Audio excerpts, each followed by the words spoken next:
Are you an author with a published or soon-to-be published title? Audiobooks are an effective way to increase sales and awareness of your book. Because many people may not have the time to read your book, instead, they turn to audiobooks so they can listen while they walk, exercise, or drive. In fact, according to Edison Research, the audiobook market is growing 30% year over year. So as an author, you can't afford not to release your publication as an audiobook. For information on how you can get your book published as an audiobook on Audible, Amazon, and iTunes, visit podcastandradio.com/audiobooks. We have an affordable turnkey production process to get your title on the market. Visit podcastandradio.com/audiobooks. That's podcastandradio.com/audiobooks. Okay, bibliophiles, grab your cup of caffeine and join me. It's time for your weekly jolt of inspiration. Welcome to Literary Latte. I'm your host, Linda Bouchard, and I've been working with authors and publishers for over 20 years. This show is all about empowering you as writers to think differently, to become that red M&M in a bowl full of brown ones. I'll show you how to navigate the ever-changing landscape of the publishing world. And my superstar guests know where the potholes are, and together we'll help you avoid them on your way to success.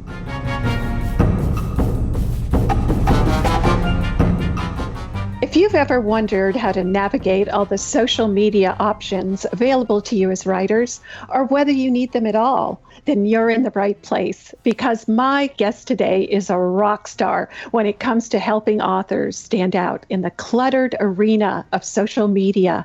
Hi, I'm Linda Bouchard, your host of Literary Latte. In this fast-paced episode, I'll be in conversation with Shari Stauch, CEO and creator of Where Writers Win, a marketing firm that offers a full suite of author services, including everything from social media training to website creation.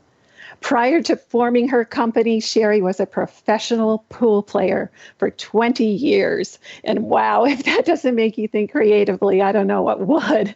She's the author of Chicks with Sticks, a novel about, well, chicks playing pool. Today, we'll learn why a robust social media presence is important to book sales and how reviews can tip the scales in an author's favor, and oh, so much more, because Shari has a great understanding and appreciation for what it takes to make authors successful. Shari, welcome in. Thank you so much. It's great to be here. I get to be a rock star, which is great. This is the only thing I get to be a rock star in. I can't carry a tune in a bucket. So there you go. Well, we've raised the stakes today. So I just want to start, Shari, by talking a little bit about that cool transition from being a pro pool player to forming your business, and maybe talk a little bit about the entrepreneurial mindset, because I know from going personally from working for a major airline and then transitioning to form my business that it takes a shift in thought.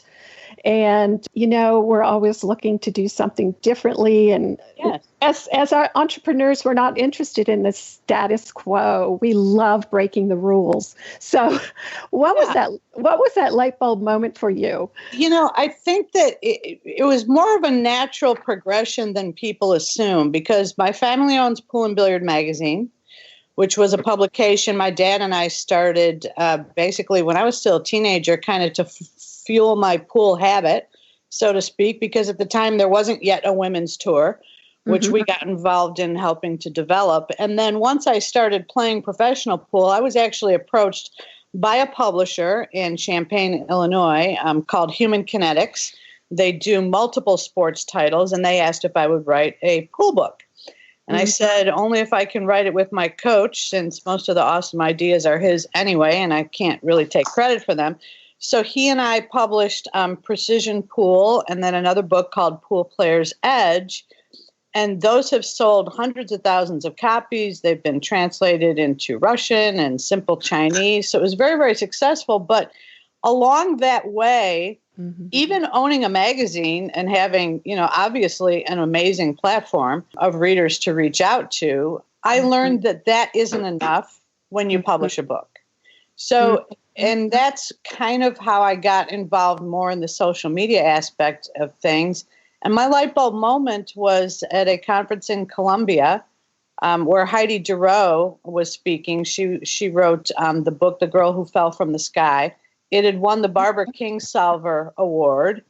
And she discovered very quickly that even with that award and a guaranteed publishing deal from Algonquin Press, that they were going to give her 5 book signings, and she knew that was kind of a non-starter. So she started reaching out to a lot of her social media and saying, can you host me? Can I sleep on your couch? And can you hook me up with the local bookstore there? She worked, so by the time I met her in Columbia, she worked her book signings up to 25. By the time I brought her to the Words and Music Conference that I work with in New Orleans in July, she was up to 50. By the time she actually did that conference in November, she was at over 100, and her paperback then released on the New York Times bestseller list in January. So that whole thing together is kind of a light bulb moment that, because there's so many books being published, as you well know, and really good books. There's a lot of good indie books, a lot of good traditional books. But because there are so many, it's no longer a case of, if you build it, they will come. You have to get out there and start promoting it. And that's kind of how I got involved in the whole thing. Interestingly enough, Linda, it's not much difference between promoting individual athletes and individual authors. We all have the same concerns. Right. How do we shout, "Look at me," without shouting, "Look at me"? Absolutely right. The same components for marketing go across every genre, every business. Right. It's inherent. And that's well said. And so let's talk then about that social media presence. And Shari, tell us how much of an author's success is due to investing in social media presence, or is that interest established offline first? Because my experience with authors is that unless you have an Anderson Cooper kind of following, social media doesn't impact book sales to a great degree. It doesn't go as deeply as more authentic engagements. And a lot of that is serendipity and dependent on readers too, because not all of them, as you know, use social media. So talk a little bit about that synergy there. Yeah. And, a lot of it kind of depends on the author and the genre, where they're comfortable, what they like to write, what they like to share. But you do have to build that following. And here's why. I don't think that social media is the be-all, end-all. But it is the necessary component. I run into authors are going, well, I have 5,000 Facebook fans and I bought 3,000 of them, but I'm still not getting any sales.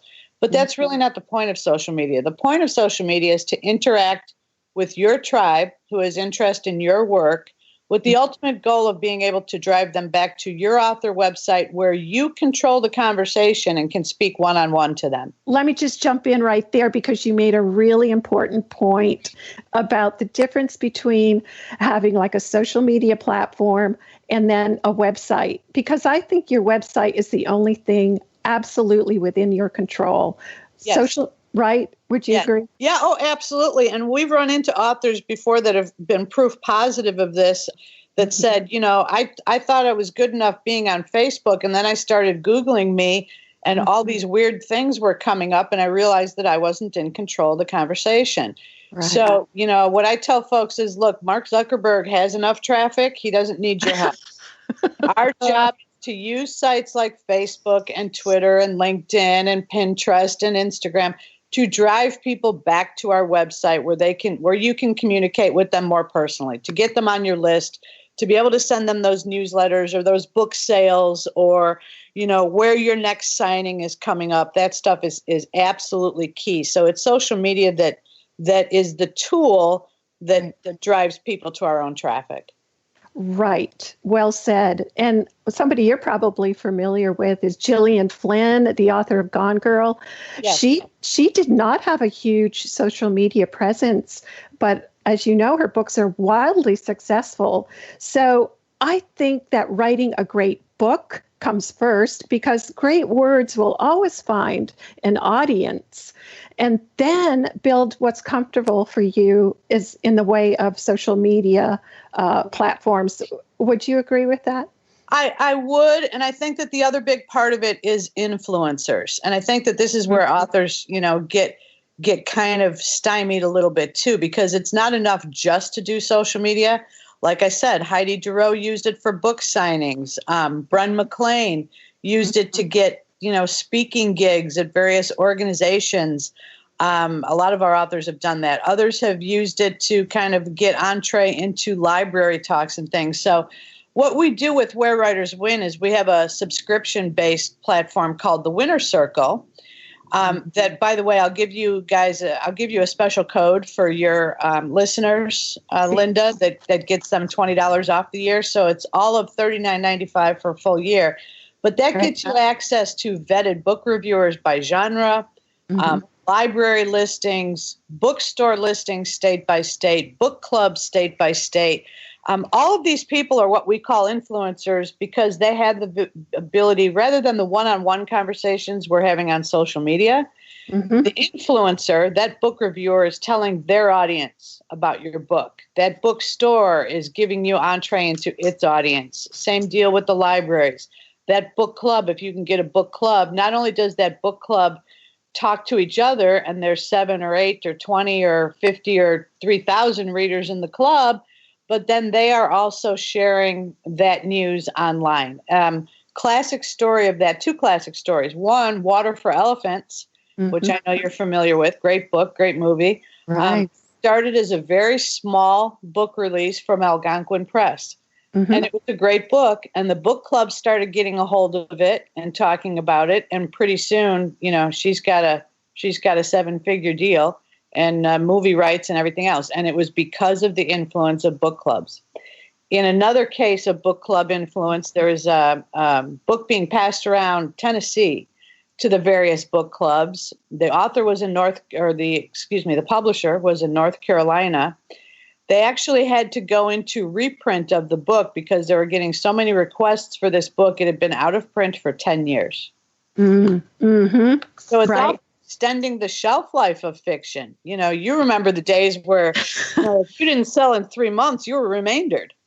Right. So it's extending the shelf life too. So all this online digital stuff it's all great news for us authors because you have to be literate, right? And it's cheap. Absolutely right. And it's very accessible. Yes. But it also makes it, on the other side, a bit more problematic because you're always trying to rise above that noise, rise above the competition, find your niche, get yourself noticed, as I like to say, be the red M&M, stand out in the crowd. So yeah, it's a kind of a double-edged sword where it's so fantastic because all you need now is a laptop and an idea, and away you go. And the control has shifted to the author, which I think is fabulous, but it's also created a challenge for them as well. So tremendous challenge. When it was just traditional publishing, they were the gatekeepers. Yes. And now the audience, that's been that shift. And, you've seen that shift as a publicist, and anyone in marketing and advertising has seen the shift too. It's no longer about you standing at the top of the hill crying out, buy Pepsi or buy Coke. It's about getting other people at the top of the hill to shout, buy my product, buy my book. Right. And that would be the kind of the reviewers, as you were just discussing. Right. So let's talk a little bit about that, Shari, the reviews and how important they are to authors. In my experience working with authors, one of the most important components of a strong book promotion campaign is generating book reviews. Because when someone's browsing a bookstore, searching online, they often consider those reviews before making a purchase. And if a book has very few reviews or bad reviews or none at all, they may question its quality. So, let's talk a little bit about that, Shari. And what about paid reviews? What are your feelings on that? And are professional reviews or readers' reviews more important. And, I think that some paid reviews are great. I mean, obviously, if you're an indie author, you're kind of forced into the paid review spot because you're not going to get considered for a Publisher's Weekly or a Kirkus review without paying that fee. That's kind of how they weed things out themselves. So in those cases, yes, it's worth paying for that review. Forward reviews is another good one. Yeah. Because those reviews, then if you get a forward review, it is listed on your Ingram iPage for your distribution. It's listed, you get a good review, it's listed right there with your catalog page, which can be very important to an author. For the rest of them, I usually suggest that authors start with the free or very inexpensive reviews. A lot of them are trying to upcharge for expedited reviews and that sort of thing. And I understand that because they're all being inundated. But again, it's one of those things that, note if you're going to pay anything for a review, where is that review being shared? What kind of mileage are you going to get out of it besides sharing it to your own social media? Because again, if they're an influencer and they're sharing it out to a vast audience, well, then that's a service worth paying for. Yes, right. And I think publishers look at that too in advance of considering a book, Yes. as well as the author's entire platform. And so much goes into it. But the problematic part is getting the Amazon reviews, which are a whole different animal. So those are individuals posting to Amazon. And, you can post your book onto NetGalley and find some reviews that way.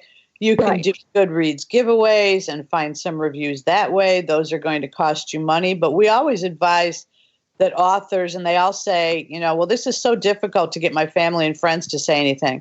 Right. But if that's difficult, imagine how difficult it is to get a stranger to say something. Right. So if you can start with that group, what we call your launch team, willing to put something up, that kind of kickstarts you. Right. It all starts somewhere. And I think that in our data-driven age, book reviews, left by readers on Amazon and Goodreads can make a huge difference in the success of an author, because especially the emerging and mid-list authors who aren't getting their books reviewed in the New York Times. You know? Exactly. Yeah. For those of you just joining us, you're listening to Literary Latte. I'm your host, Linda Bouchard, and my guest today is the amazing Shari Stauch, founder of Where Writers Win.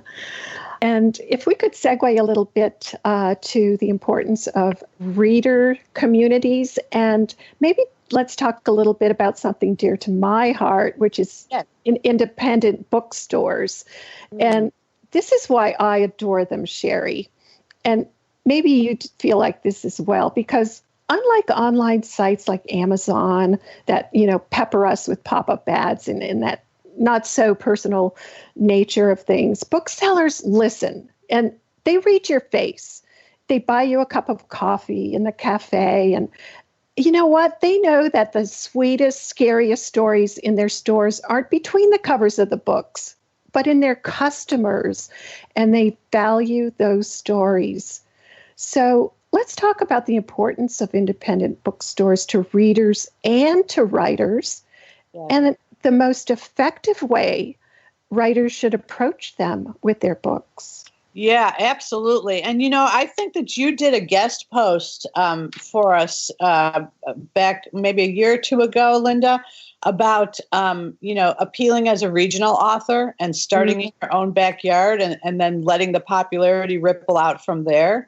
Right. And I think that is absolutely key. And it starts with your indie bookstores and also your libraries. But those independent bookstores, they are absolutely critical, especially if you're writing fiction that will tend to have a little bit of a shorter shelf life than nonfiction. The big mistake that authors make starting out, and again, it's nothing nefarious that they're doing. It's just lack of knowledge of the industry, is that an indie bookstore is not there to do author events. They're running a business too. They're selling books. And I heard it put so well at one of the Southern Independent Booksellers Association conferences, SIBA, where they said, I get probably 100 to 150 authors walking in my store every single day saying, you should give me a book signing. And she says, and the first thing that I tell them is, even Penguin Random House has to make an appointment. Right. They can't get anything done. So the first thing to do is to recognize that they're in business too. They're trying to turn a profit. Most indie bookstores are operating at an 8% or less margin, which is a very, very tiny margin for error. So you have to give them, like you said, be the red M&M, give them a reason to have you do a signing there. And that typically means when you go to that first bookstore, make sure you let them know that you're inviting all your friends and family and coworkers and people you meet at the park to attend this book signing, because it's in the bookstore's best interest if you're going to bring them a new audience. So, and it's just, they win, you win. They're giving you a place and a forum to talk about your book, and you're bringing them in some new customers, and then they're also going to tell their customer list. For a lot of authors that write in genre, so if you're a romance writer or a mystery writer or a thriller writer, and you're pretty solid sci-fi in that genre, what you can do with indie bookstores is appeal to their, they don't have time to do all the events that they'd love to do for every single author, but suggest to them a genre day. What if you do a romance Saturday and I help you gather, 6, 8, 10 different romance authors to come in and do a signing and readings, and every one of those 6, 8, 10 authors brings in an audience too. Well, now you're benefiting from all of their audiences, and the bookstore is benefiting from all of it, and everybody goes home happy selling more books. Right. Yes. And you do have to bring ideas to them, like you said, because a book signing is a book signing is a book signing. And so, I always advise my clients to make it different, hold a workshop, do something cool for your audience that comes in and spends their precious time with you. So, to make it different is so significant. And independent bookstores are really amenable to that, which is really cool, more so than the big box stores. And that's another justification for the social media too. It's good to be shouting about those indie bookstores and where you're doing events, but also other events that are happening in indie bookstores, because they recognize that. Yes, they see that you're shouting them out. And again, it's a partnership. And, there's some Mary Alice Monroe, very popular author who basically got her start and her footing with a lot of the indie bookstores. And she's very careful to shout them out and to be at events and do things for them and stuff. And they appreciate it, and they appreciate her being there as well. So it really is what's good for you is good for me situation. Yes, it's a beautiful alchemy, and you foster each other's successes, which is so nice. And independent bookstores are just vital to communities. And it's so interesting, because when Amazon burst into the online retail scene, the future, looked really bleak for independent bookstores. But a few have gone by the wayside, but really they're having a resurgence. They're thriving.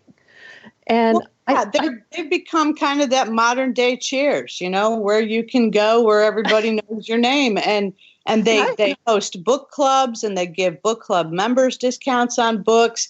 And again, with so much independent publishing out there and small publishers and university presses and things, they kind of become, for lack of a better word, I hate to use it again and again, but they become those gatekeepers.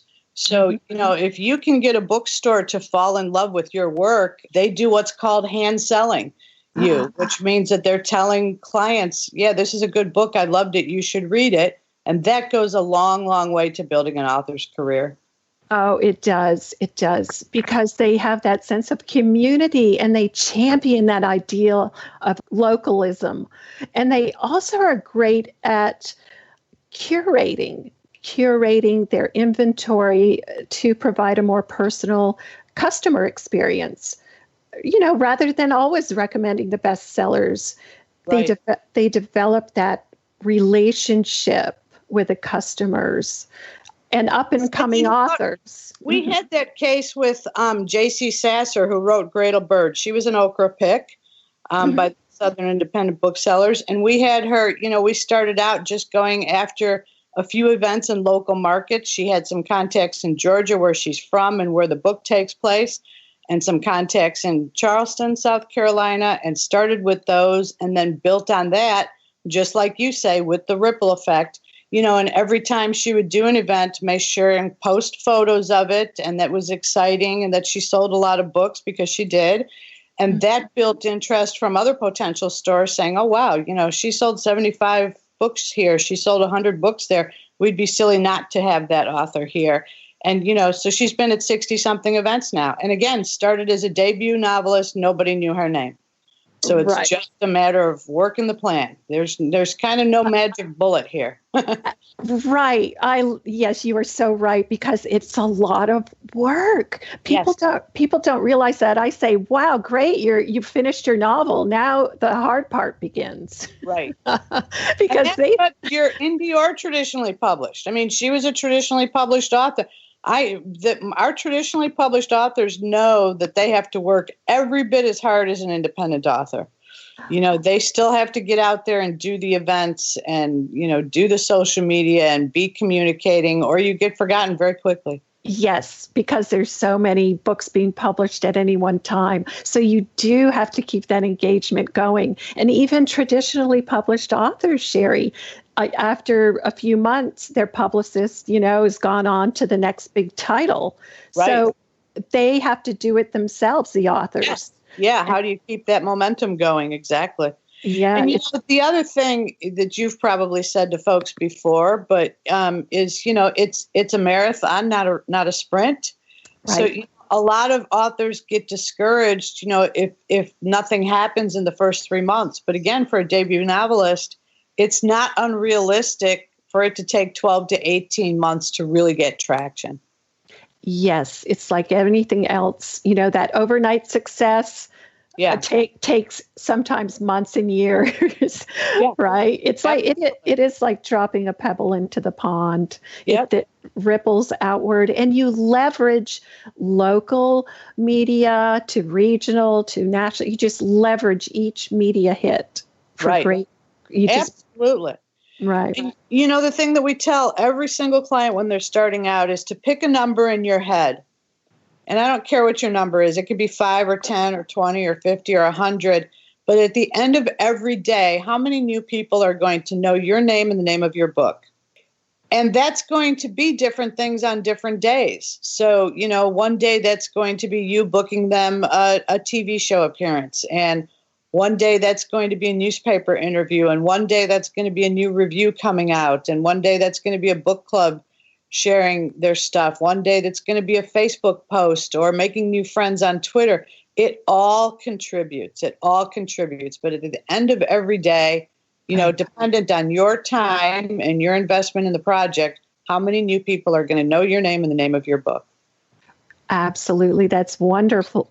Yes, right. And it's such a high when authors get a yes. I have had authors call me like screaming into the phone. It's like, this local newspaper wants to interview me, and they're like so thrilled. So, it pays off. That hard work will pay off. Yeah, absolutely. That's what sells books, you being out there. Right. And also, at the indie bookstores, make sure, authors, that when you're going even to do a book signing, make sure that you have a sign-up list there. Always, always, always have a sign-up list for the person's name and email address so that you can get them on your list, because I assume that you're going to write more than one book, and you always need to be list building. But also ask the question on that list that they're filling in their names and emails for, do you belong to a book club?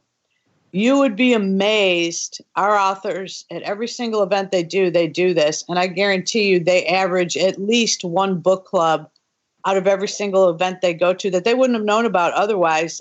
And the book club member doesn't even stop to think about it and goes, oh, yeah, you're right. I should have my book club read this book. So it's a way of reaching back to those people that do belong to book clubs and saying, hey, would you guys like to read this book in your club? And I'd be happy to Skype with your group to discuss it, or, FaceTime you or whatever. And that gets people a lot more influence out there as well.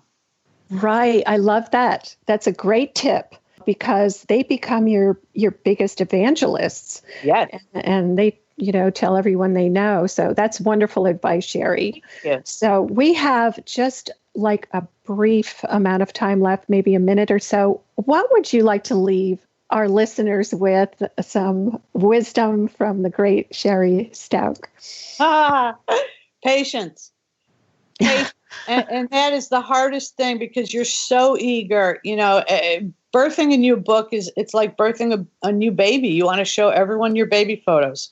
And not everybody is ready to see your baby photos yet. So sometimes it takes a little bit of patience. It's not going to happen all at once. But I can promise you, if you just apply yourself just a little bit every day, at the end of training our folks, we expect them to spend no more than 20, 30 minutes a day on their social media stuff just to kind of maintain and get it out there and put out a post and those sorts of things, because we do want writers writing.